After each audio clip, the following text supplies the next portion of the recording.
Hey, everybody, it's Rob Lowe here. If you haven't heard, I have a podcast that's called Literally with Rob Lowe. And basically, it's conversations I've had that really make you feel like you're pulling up a chair at an intimate dinner between myself and people that I admire, like Aaron Sorkin or Tiffany Haddish, Demi Moore, Chris Pratt, Michael J. Fox. There are new episodes out every Thursday.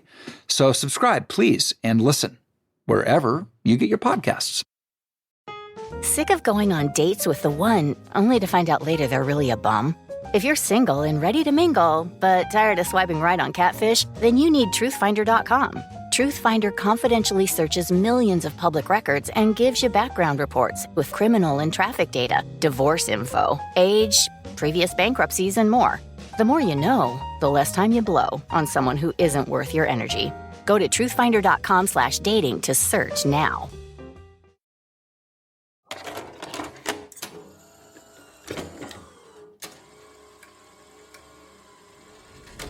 Welcome to Off the Record. I'm your host, Nick. It's good to be seen, and it's good to see you. Off the Record. Thanks for listening. Thanks for telling a friend. True crime podcast. Be good, be kind, and don't little. Gather around, grab a chair, grab a beer. Let's talk some true crime. Where we left off, guys, we got around 6 o'clock-ish is when Ron says he wakes up, notices Amy's gone, and then soon he's going to start conducting his own search, looking for his daughter. Eventually, he will return after not finding Amy, wake up his wife and his son, and they're trying to alert the ship staff, as they say, begging the staff to make an announcement to help them find their daughter, especially because they're getting ready, or about around the same time, they're pulling into port, and a whole bunch of passengers, like almost like it's the Titanic, are going to be rushing off of this boat to get off of the boat. And they're worried that if something's happened to their daughter, that somebody could move her off of the boat, or she's going to get lost in the shuffle. They really feel like if they're going to be able to find her, locate her, that this is the time. Now, while all this is going on, we have witnesses who claim to have seen Amy after the time that her father believes her to be missing, right? Or at least missing from their room. Some reports I've seen have suggested or said as many as 3 separate witnesses later told authorities that they saw Amy on the upper deck with Yellow. He hands her a drink. I want to be clear on this, because one thing I didn't love about when this goes from your TV screen and then somebody plugs it into the internet, everybody always says, well, there were 2 people that saw her. They were 2 women that were standing together. They saw Amy with this guy at this time. I say nay, because all I remember seeing on the documentary was one person sitting on camera. So she can say all day and night that she was standing with somebody else, but we don't have that other person to step in front of the camera and say the same thing. So I lean more toward we got one person giving this statement. I can clear up some of this because I have talked to the 2 girls who were girls at the time who saw Amy with Yellow. Now, these are 2 young women who met Brad and Amy actually at the airport in Miami when they were on their way to Puerto Rico. And so they were about the same age. One of them had kind of a crush on Brad, or thought he was attractive. And so, they hung out with Brad and Amy. So they knew them on site. And they were also at the disco that night, dancing late into the morning. And these 2 women decided not to go back to the room after the disco closed because they didn't want to wake up their family, and it was so late already. They decided to stay out on the deck until around 6 a.m. before they could go back. So they exist. I've talked to them, and they claim that they saw Amy go up that glass elevator back up to the disco with Yellow. Now, the documentary makes it seem like they saw them for sure after Amy left her cabin at 5:30 or whenever it was the next morning, and that it was, after that they saw them go back up to the disco. Now, I disagree with that, because one of the girls that I talked to says that she can't be sure that it was that late in the morning, and that it could be as early as 3:30 in the morning. So I think it's very possible she did see Amy and Yellow together, but I really think it was before Amy went back to her cabin. But we can't be sure. They said that they saw Amy and Yellow go up the elevator, and then Yellow came walking across the deck alone and walked by them. So what happened to Amy there? I think that's probably when Amy went back to her cabin. But they're not entirely sure, but they do suggest that they saw her after she came out the next morning.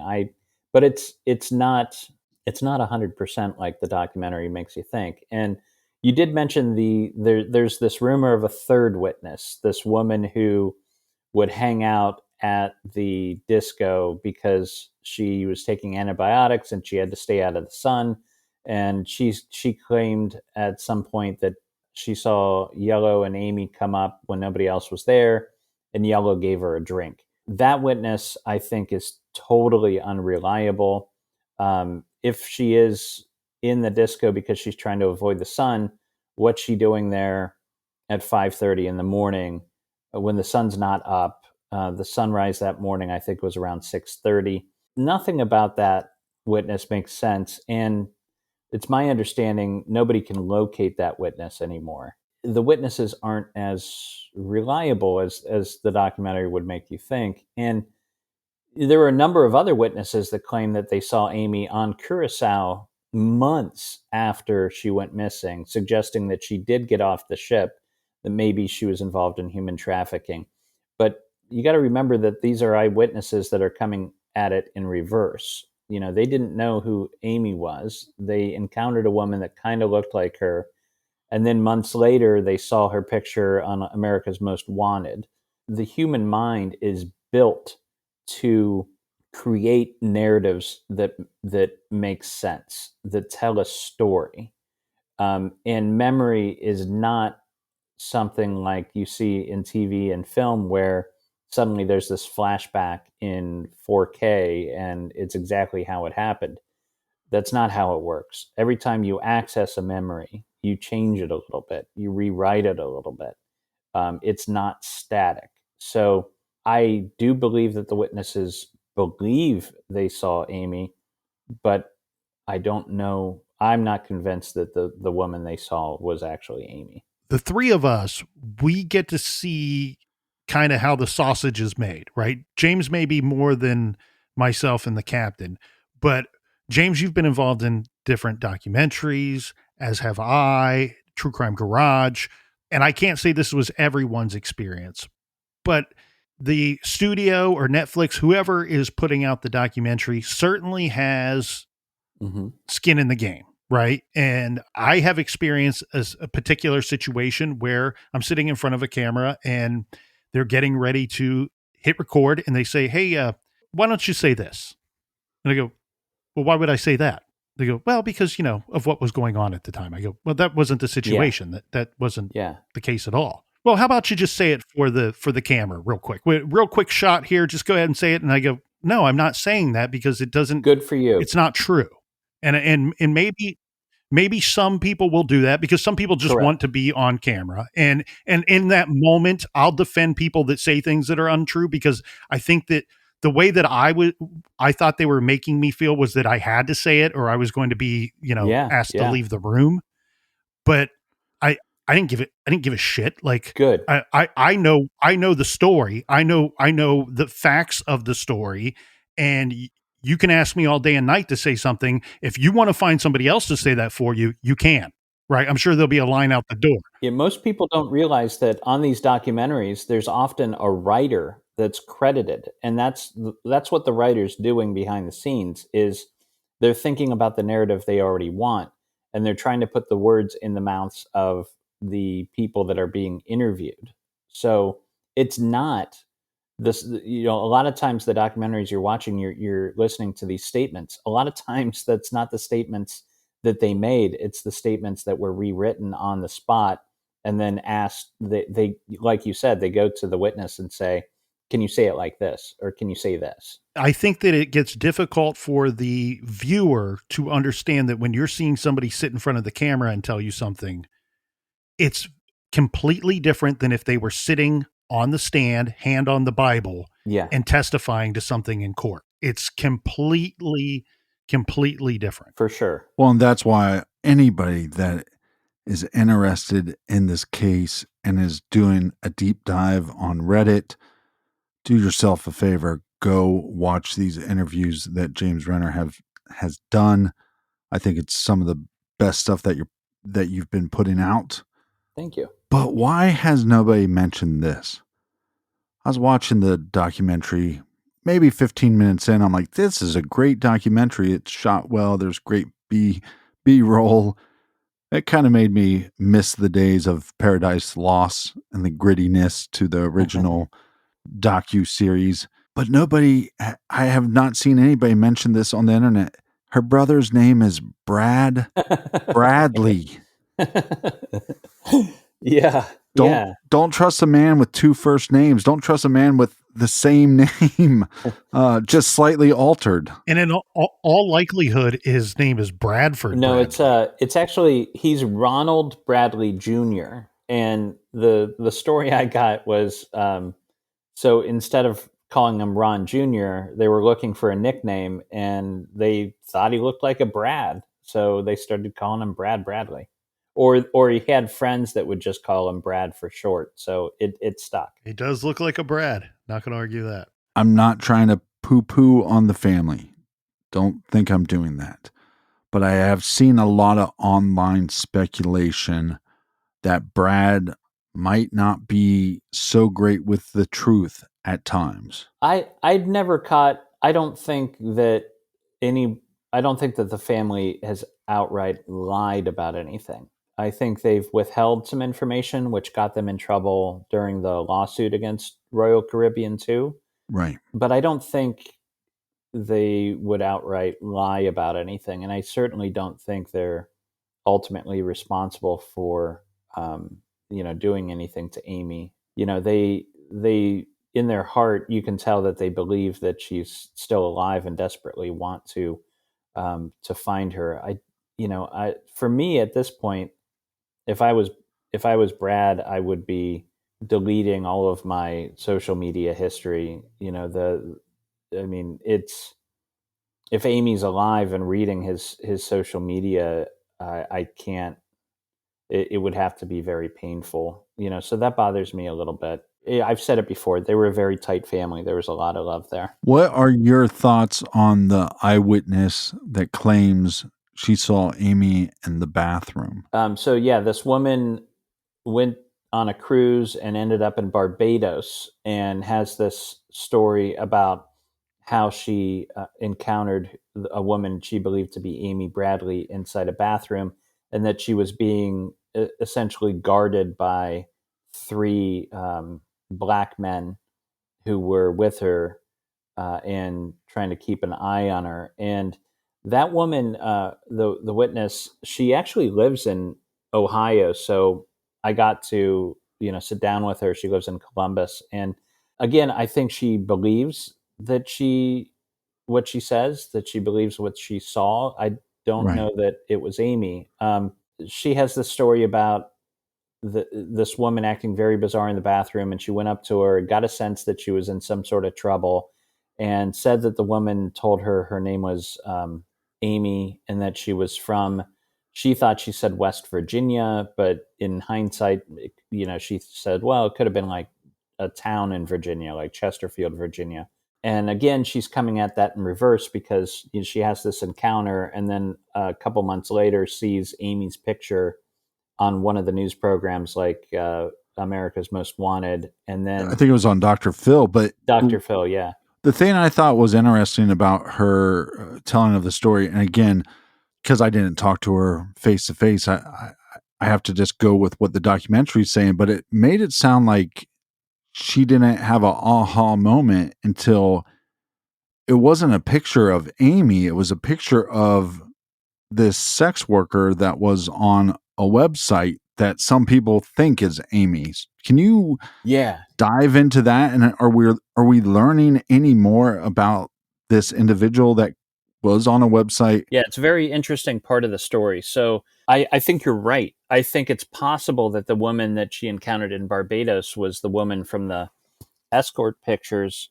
And that woman is, in my mind, very unlikely to be Amy. So in around 2005, somebody sent the Bradleys a picture of a woman from an escort website that was running out of a brothel in Margarita Island. Now, Margarita Island is fairly close to the ABC Islands of where Curacao is, and Margarita Island is, in fact, on a good day, I think you can see Margarita Island from Curacao. Margarita Island is part of Venezuela, which is a very, very scary country. And there was a brothel on Margarita Island called, it was run by a business called Affordable Adult Vacations, which was run by a Greek guy from Canada named Alexis Zaglinitis. And he was this weasel of a guy who always had his hand in prostitution down there. So this picture shows a woman who clearly has a resemblance to Amy Lynn Bradley, but her hair is kind of curly, frizzy, and to me, the first time I looked at that picture, I immediately just thought that this picture had to be taken in the late '80s or early '90s. Just kind of has that look, and but there's definitely a resemblance there, and so they did a lot of work trying to look into that brothel and the background of this guy. And so when I set out to do my research on this case, that was one of the main things I tried to focus on, because either that is Amy or it's not. And if it's not Amy, then who is that woman in the photograph? And if I can identify that woman, then it really kind of puts it kind of takes away the idea that she was trafficked, because at that point there'd be no evidence that she was. So I set out to figure out who that woman was. Now, I haven't been able to do that for sure, although I think I'm getting close. There are a number of other women whose photographs appeared on that same escort website, and on that page, she's on a page that refers to visiting escorts, not escorts that live on Margarita Island, but escorts that would come in for a weekend to meet up with clients and make some money. And there are two other women on that page who I have been able to identify. And both of those women starred in adult films in the '90s. And it appears they were never at Margarita Island, had nothing to do with it. So I believe what was happening is Alexis, the guy that ran the place, was taking still photographs of these white women from adult films, saying that they were visiting escorts as a kind of bait and switch. Right. So these guys would come out to the island and they're like, "Hey, could I get a date with Jazz?" The name of the woman that looked like Amy. And he'd be like, "Oh, you know what? You just missed her, but we have these lovely women from the Dominican Republic and Colombia." Because the women that were working in the brothel were women of color exclusively. And, partly because it was easy to obtain them. Now, I do think it was a bit of a human trafficking situation, although Alexis would have argued that, the women had a choice to work there or not. Sure, they had a choice. They had to come on the island, but the money that they would make in that brothel would be 10 times the amount they would get working for, any job at their, in the Dominican Republic or Right. Venezuela. So yeah, they had a choice, but did they really? They were all women from those islands. And if you're involved in a criminal activity of some sort, you don't want to get the attention of the authorities. And a white woman in those brothels would have gotten a lot of attention. And I don't think it's worth the risk for them. So I don't think that Jazz is Amy. Now, after the documentary came out, I was contacted by a woman who claims to know who Jazz is, and said that she was on Facebook one day and this picture came up of Jazz. And this was a couple weeks before the documentary even. And when it came up on her page, she's like, "Oh, that's my old friend Susan." And she assumed that she was seeing something like an obituary or whatever. And then she realized that this was connected to Amy's case. And this woman claims that she knew the woman from the photo. Her real name was Susan, and that she lived in Daytona Beach, Florida, in 1994, which is 4 years before Amy went missing. And that this woman claims that she would do makeup for these photo shoots that Susan's boyfriend would use to kind of promote her as an escort or call girl. Now, it's hard to verify that story. This woman's given me the names of a couple of her friends who also met Susan, so there is some circumstantial evidence there. But yeah, we're still trying to figure out who the woman in the photo is, if in fact it's not Amy. I almost never think, right? Anytime that we're seeing documentary or Dateline 2020, when they show a missing person and then they show a photo of somebody that might be, or somebody thinks that it's a photo of the person, when they compare them, I almost never think that they look alike. Here's the other thing too. There's a lot of people that haven't heard of this story until very recently because of the documentary, but this story has been featured a lot of times on other shows years prior to this documentary. So I remember things about this case and learning about this case from other shows way back when, and seeing that photo way back when on those shows. And I remember at the time not thinking that it looked a whole lot like Amy, but for some reason watching it on Netflix, I saw a lot of similarities. But the other vibe that I got was the picture. Let's pretend for a moment that it is Amy. It shows somebody that, again, I agree looks a lot like Amy, but it would be somebody that's older, haggard, right? That it would have to be a much more recent photo than when Amy went missing. That's the impression I got. However, I thought it can't be Amy because everything about this picture, other than the person in it, is telling me that it was taken probably prior to her going missing. Like, that photo just screams early 90s to me. Yeah. It, like, the everything in the background, early 90s, everything about the woman, early 90s. And so if that is true, then it can't be Amy. I do want to touch on something though, because one thing that, let's talk about the wrongful death lawsuit for a moment. Sure. Because the family they make efforts to declare Amy Bradley dead so that they can take this wrongful death lawsuit against the cruise line, which I can agree with that. However, your lawsuit isn't going to have any legs if you are saying we are filing a wrongful death lawsuit, but at the same time saying that, well, she's still alive and living on an island somewhere. Right. So it quickly is going to get tossed, right? You can't be saying the whole crux of your case is that it was a wrongful death, not that, it was a wrongful, she got off at the wrong stop on your cruise line. Yeah. So that gets tossed. They actually filed two suits against Royal Caribbean. One was the wrongful death, and one was for negligence, I believe. And they were kind of connected in that way, and it forced them to. I think part of the reason they filed the lawsuit was to get some of the people from Royal Caribbean under oath in deposition, which they were able to do. They also, Iva and Ron and Brad were deposed. Unfortunately, it's been so long since they filed suit that those depositions have been destroyed.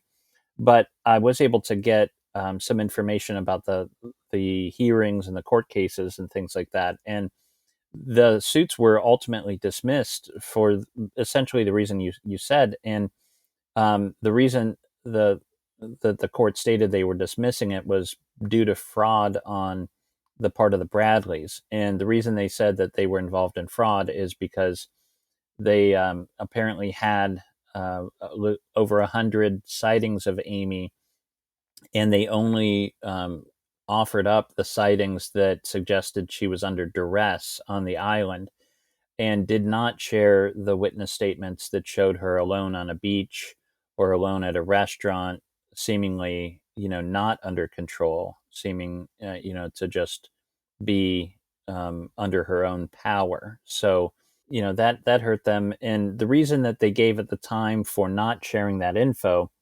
um, is interesting, because they say they weren't sharing it out of caution for her life, because at the time Mm. they believed that Amy was being held by Colombian, basically criminal syndicate Hmm. in Curacao, and that has to do with another part of the story, which is this guy named Frank Jones goes to them and says, "Hey, I'm an ex special forces guy.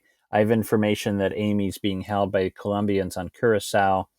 I need you to, if you can fund my excursion there with my A team, we'll go. My ex Navy SEAL Yeah, buddies. we'll go rescue her."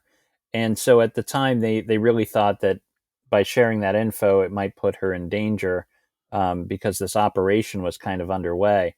That ultimately turns out to be a con.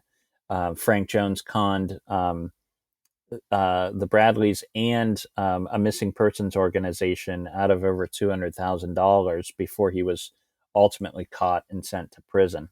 He receives like 5 years in prison, I believe, and it was like 28,000 and change from the Bradleys, and about 180 to 190,000 from this missing persons fund that he frauds them out of. Meanwhile, what we learn is it's really just funding this lavish vacation where he's just at a bar and drunk all the time. And he even provides them with some photographs that he says is of Amy on a beach with a man that's controlling her. And later we learn that he fabricated those photos. It was a man that he knew, that posed with a woman that they hired, and they somehow put tattoos on this woman to make it look like, because you don't see the woman's face, Yeah. it implies that it's Amy because of these unique tattoos that Amy had in the placement that they are seeing on her body while she's sunning on the beach.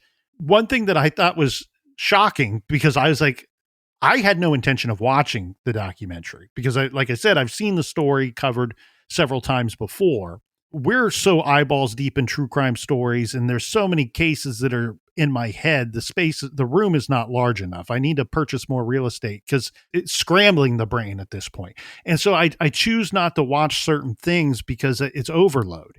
And there's a place down the road that I frequent. A few of the people that work there and have worked there a long time, they know what it is that I do for a living. So I'm walking in there the other day. I haven't watched the documentary yet. I hear this conversation and overhear this conversation from afar, and I can quickly tell that they're probably talking about the missing woman from the cruise ship. And the documentary has recently come out.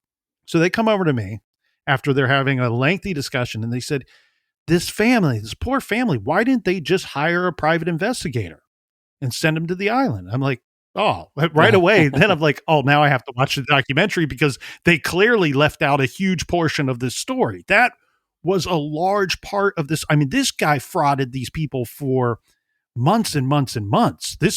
Yeah. This was ongoing for a long time. And then they learn everything he's been telling them was complete bullshit. Why do you think that doesn't make it to the Netflix documentary? Do you think that that's like egg on our face, that the family is embarrassed that they believe this? Or do you think that it's Netflix trying to sell us a mystery that maybe it's not so mysterious? I think it could be. My personal thought is it could be a number of things. One, that they had limited time, and they only had 3 episodes for this series, so they concentrated on the some of the more interesting things that might be connected with her disappearance. I think it could be because they couldn't get anybody on record to give a little more information about him other than the family. Obviously, they, probably couldn't get Frank Jones himself. I have talked to him a little bit. So, yeah, I think it was time constraints and lack of finding decent interviews for that. Well, but I mean, his situation's been adjudicated, right? You can go to sure. You could get the those court records, yeah, and use that. I'm just saying, I thought it was a little irresponsible in the presentation because I get what you're saying. There's only 3 episodes. You only have so much space and so much time. But at the same time, you also spent 10 minutes showing us every podcaster that's talked about this case from their basement, which I'm sitting there on my couch watching it with another person, and they're showing these different podcasters talking into microphones and on YouTube and whatnot about this story. And I'm going, holy fuck, those are my colleagues. I'm like, how disappointing that those are my colleagues. They look like they haven't left the basement in months. And meanwhile, I haven't left the garage in 10 years. I say step out of the basement and into the garage, my friends. But yet, no, this story is huge. It's certainly huge right now. I love what you're doing with digging deeper and talking to people more on this story, because regardless of what you think happened, I think it would be negligent on anybody's part to sit there and say, I'm sold on this one idea. I think there's so many possibilities with what could have happened with this young woman. And I will agree absolutely with the family. I'm so glad that they did file the lawsuit for the negligence of the cruise ship, because you are given a false sense of security when you walk onto those ships. I tell you, friends, it's not like going into a nice hotel here. It's far more dangerous than any of that.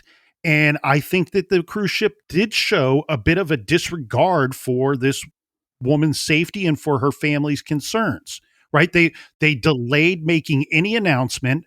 And I thought, look, maybe the guy in real life is an absolute winner and he would be my best friend if I knew him off camera. But on camera, that cruise director came off douchey as can be. He's like, but the cruise goes on. Well, yeah, okay, good for you. But the cruise goes on. And look, Amy's not the first person to come up missing on one of these ships. She's also not the first person that was missing for a period of time and then later found and nothing wrong.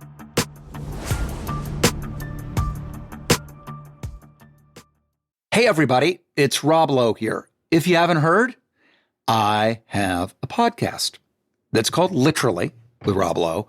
And basically, it's conversations I've had that really make you feel like you're pulling up a chair at an intimate dinner between myself and people that I admire, like Aaron Sorkin or Tiffany Haddish, Demi Moore, Chris Pratt, Michael J. Fox. There are new episodes out every Thursday. So subscribe, please, and listen wherever you get your podcasts. You know what doesn't belong in your epic summer plans? Getting burned by your old wireless bill. While you're planning beach trips, barbecues, and 3-day weekends, your wireless bill should be the last thing holding you back. Make the switch to Mint Mobile. With Mint, you can get the coverage and speed you're used to, but for way less money. And for a limited time, Mint Mobile is offering 3 months of unlimited premium wireless service for $15 a month. So while your friends are sweating over data overages and surprise charges, you'll be chilling, literally and financially. I have had many cell phone service providers over the years, and I can tell you, if you make the switch to Mint Mobile, one of 2 things is going to happen. Either you will get better, more reliable service than you currently have and save a bunch of money, or you'll get the same quality of service that you currently have and save a bunch of money. Either way, you win. This year, skip breaking a sweat and breaking the bank. Get this new customer offer and your 3-month unlimited wireless plan for just $15 a month at mintmobile.com/TCG. That's mintmobile.com/TCG. Upfront payment of $45 required, equivalent to $15 a month. Limited time new customer offer for first 3 months only. Speeds may slow above 35 gigabytes on unlimited plan. Taxes and fees extra. See Mint Mobile for details. Sick of going on dates with the one only to find out later they're really in it just for fun? If you're single and ready to mingle but tired of swiping right on catfish, then you need truthfinder.com. Truthfinder confidentially searches millions of public records and gives you background reports with criminal and traffic history, divorce info, age, previous bankruptcies, and more. See what you can find with just a name, phone number, or email. Go to truthfinder.com/dating today to uncover who they really are. If you're looking to help your child catch up, stay sharp, or get a head start this school year without the stress, IXL is the answer. Its interactive lessons keep kids engaged with content tailored to their level, pace, and learning style. IXL is the award-winning platform proven to boost grades in math, science, social studies, and more. One subscription works for all your kids, saving your family time and money. Visit IXL.com/20 to get the most effective learning program out there with an exclusive 20% off.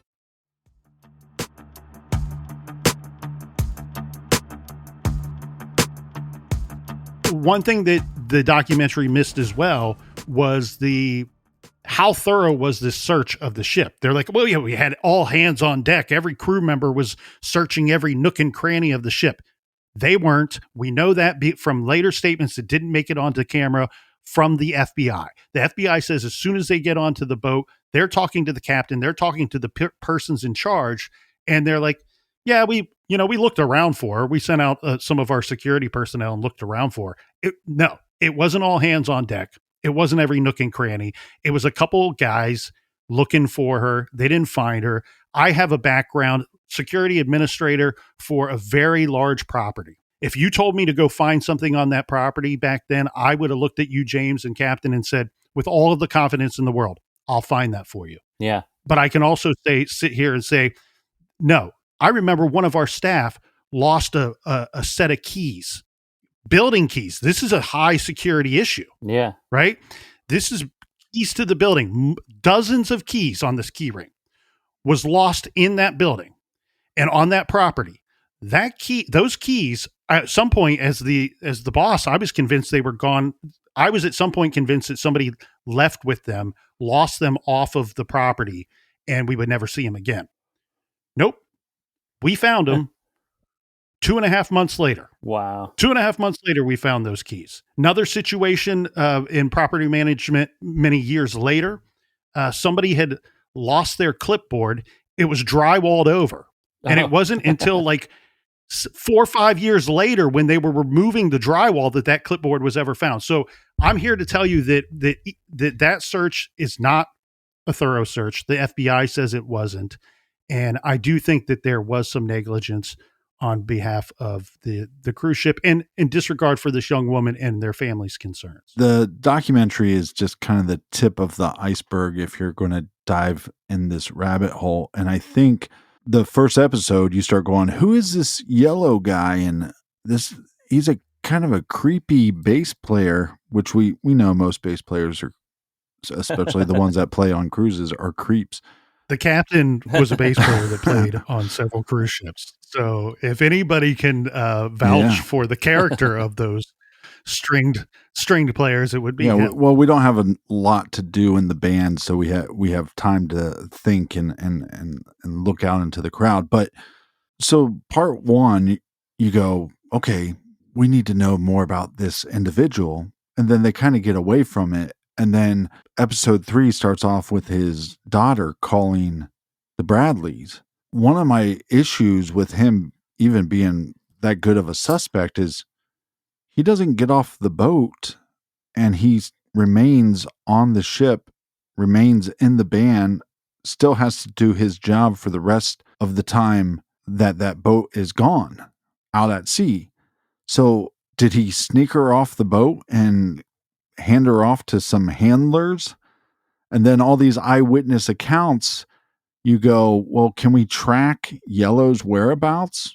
And was he even around, or was he out? Because like you said, these contracts are sometimes for 6 months. Other than getting off at a port, you live on that boat and you're on that boat for 6 months, sometimes a year at a time. Because sometimes you get to the end of your contract and you're like, hey, I'm going home next week.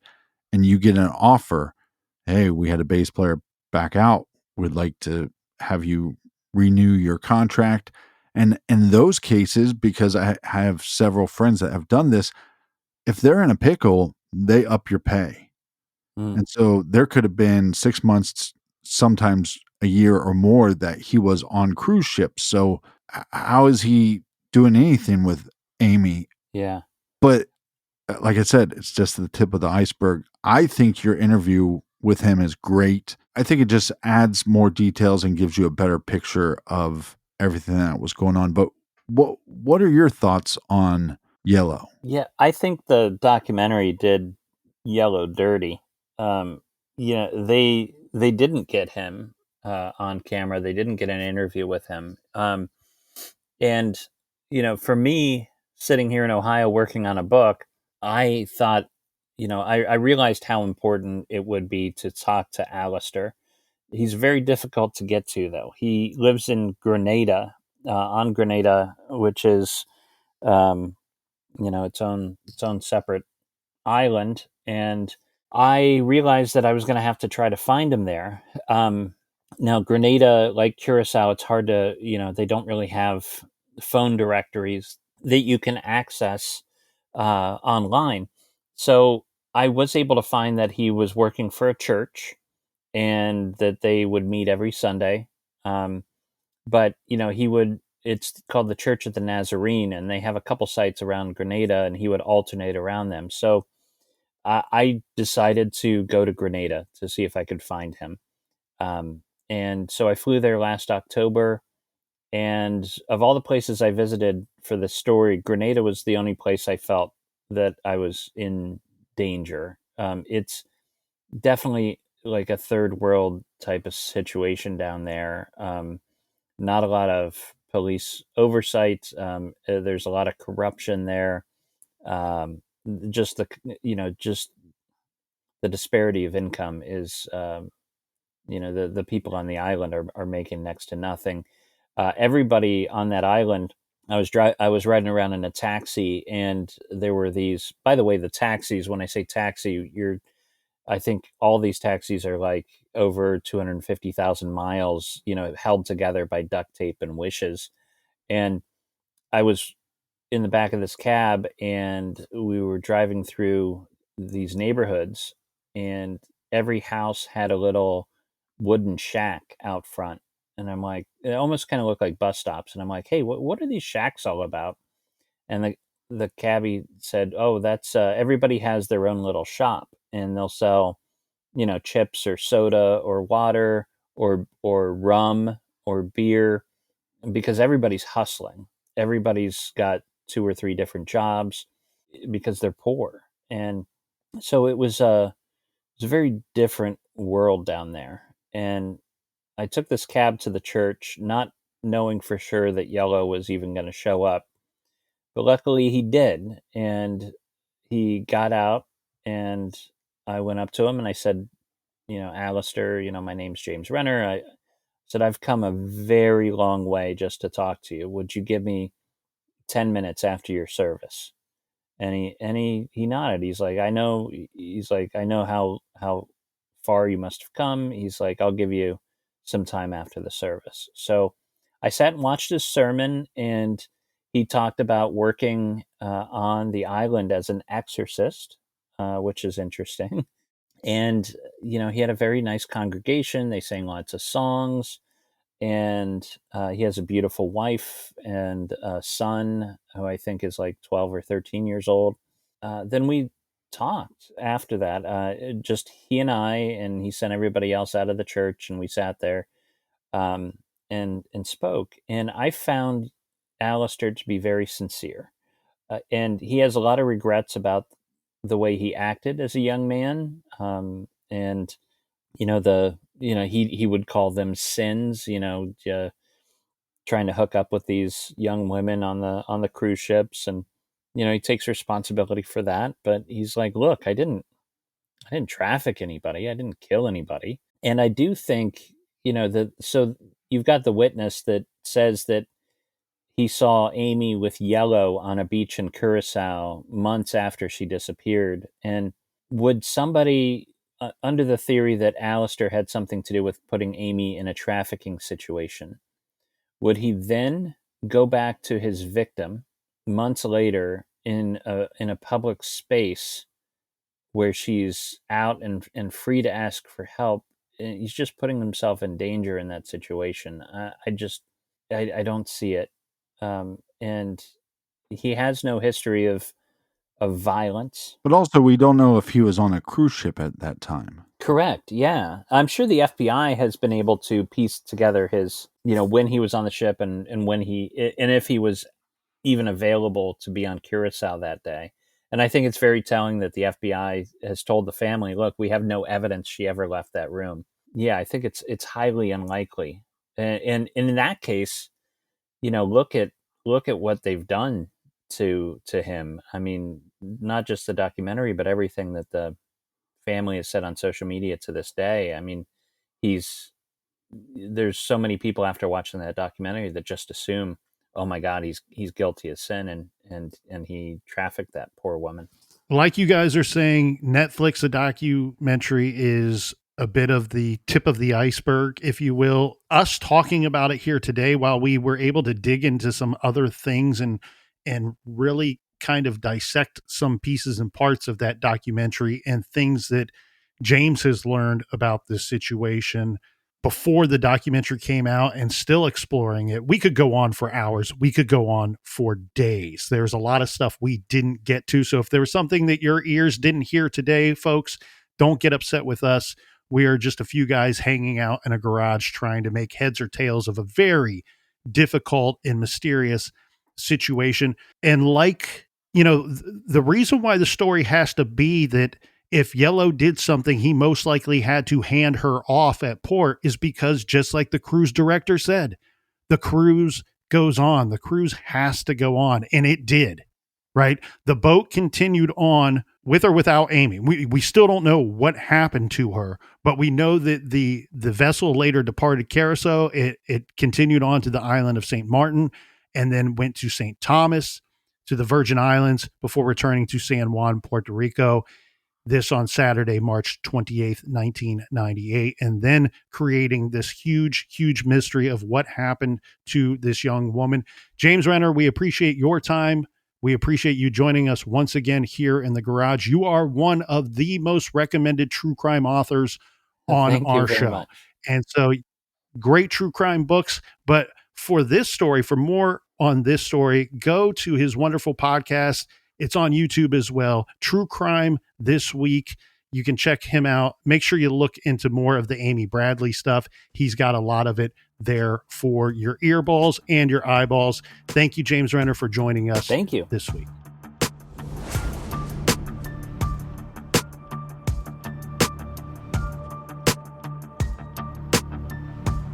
Amy Lynn Bradley is missing. She's been missing since March 24th, 1998. She was 23 years old at the time of her disappearance. Amy would be 51 years old today. Her classification is endangered missing. Her family suspects foul play. Amy is a Caucasian female. She is 5'7" tall, with brown hair and green eyes. Sometimes Amy would dye her hair blonde, and at times especially, when cut short, her hair may appear to be almost black. At the time of the disappearance, Amy was approximately 115 pounds, ears pierced multiple times, and her navel is pierced as well. She was a smoker and social drinker, mostly Marlboro Lights and Miller Lite beer.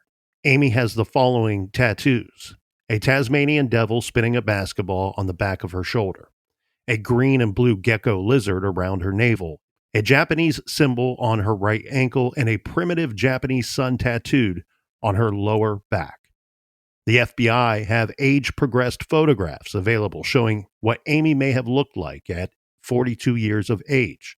The FBI is offering a reward of up to $25,000 for information leading to the recovery of Amy Lynn Bradley, and information that leads to the identification, arrest, and conviction of the person or persons responsible for her disappearance. If you have any information concerning the disappearance of Amy Lynn Bradley, please contact your local FBI office or the nearest American embassy or consulate. A special thank you to author, YouTuber, and podcaster James Renner for joining us in the garage this week. Please check out his show, True Crime This Week, available on YouTube and podcast. Thanks for listening. Thanks for telling a friend. To support True Crime Garage, please check out our sponsors and leave a 5-star review on your favorite listening app. Until next time, be good, be kind, and don't litter.